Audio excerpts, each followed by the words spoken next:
Bonjour tout le monde, ici Jimmy Pelletier, étudiant en histoire à l'Université de Sherbrooke et je travaille actuellement au Centre d'histoire de Saint-Hyacinthe durant l'été. On se retrouve aujourd'hui pour une nouvelle étape de notre recherche sur les inondations. Vous vous souvenez, la semaine passée, on avait traité des cartes. Eh bien, on a aussi des affiches ici au Centre d'histoire qui nous permettent de localiser les différentes industries qu'il y avait sur le pourtour de la rivière.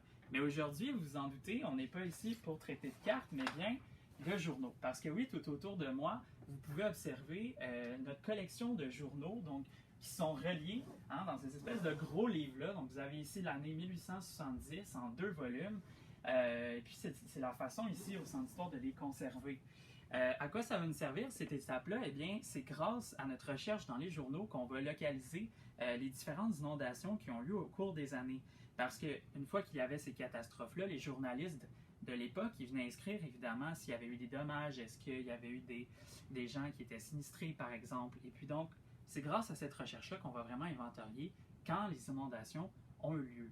Mais ici à Saint-Hyacinthe, on est chanceux parce que nos deux grands journaux principaux, donc le Courrier et le Clairon, sont tous les deux numérisés sur le site de la BANQ. Donc si vous êtes intéressé à aller lire un vieux journal, vous pouvez y aller, c'est complètement gratuit et c'est grâce au site de la BANQ que je vais pouvoir continuer ma recherche parce que tout ce que je vais avoir à faire, ça va être de marquer des mots-clés. Donc par exemple, inondation, débâcle, crue des eaux ou encore embâcle pour vraiment que le site me sorte les différentes inondations sans que j'ai besoin de chercher dans chacun de ces gros livres-là.